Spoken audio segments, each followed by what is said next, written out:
60 hari sebelum Ramadan, Nabi sudah minta dengan Allah, ya Allah, mula dan lipat kali gandakanlah keberkatan di dalam kehidupan aku, dalam setiap kehidupan aku, bermula daripada Rejab ini.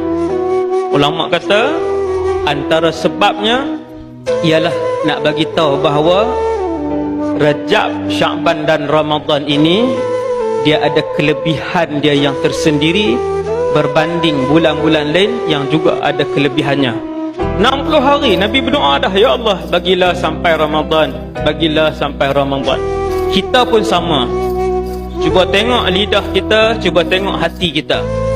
Berapa kali kita berdoa kepada Allah untuk Allah sampaikan kita ke dalam satu bulan yang merupakan bulan perayaan kepada umat Nabi Muhammad sallallahu alaihi wasallam. Kalau kita sebut cerita tentang Al-Imam Syafi'i, seorang dia aja, tak payah cerita yang 100 orang lagi. Imam Syafi'i khatam Quran 60 kali dalam bulan Ramadan. 1,5 bilion umat Islam hari ini, tak ada seorang pun yang saya rasa boleh mencapai tahap ni. Ramai orang Islam tapi tak seorang pun boleh sampai. Kita bila dengar cerita Imam Syafi'i khatam 60 kali dalam bulan Ramadan, kita kata macam kisah dongeng kan, sebulan nak habis 30 juzuk pun susah bulan.